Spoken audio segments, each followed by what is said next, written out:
हर हर महादेव।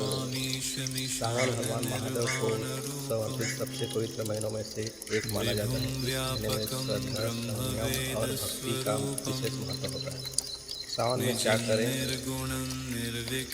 रोज ओम नमः शिवाय मंत्र का जाप करें। सुबह स्नान करके शिवलिंग पर जल अर्पित करें। बेलपत्र, धतूरा, आक का और सफेद फूल श्रद्धा से चढ़ाए। शिव चालीसा, शिव पुराण या महामृत्यु मंत्र का पाठ करें। सोमवार का व्रत रखें। यदि स्वास्थ्य अनुमति दें, जरूरतमंद लोगों की सहायता करें और दान करें। झूठ और बुरे विचारों से दूर रहें। सावन में क्या न करें? मांस, मछली, अंडा और शराब का सेवन न करें। तंबाकू और नशे से दूर रहें। किसी का अपमान, झूठ या छल कपट न करें। बिना कारण पेड़ पौधों को नुकसान न पहुंचाएं। घर में अनावश्यक झगड़ा न करें।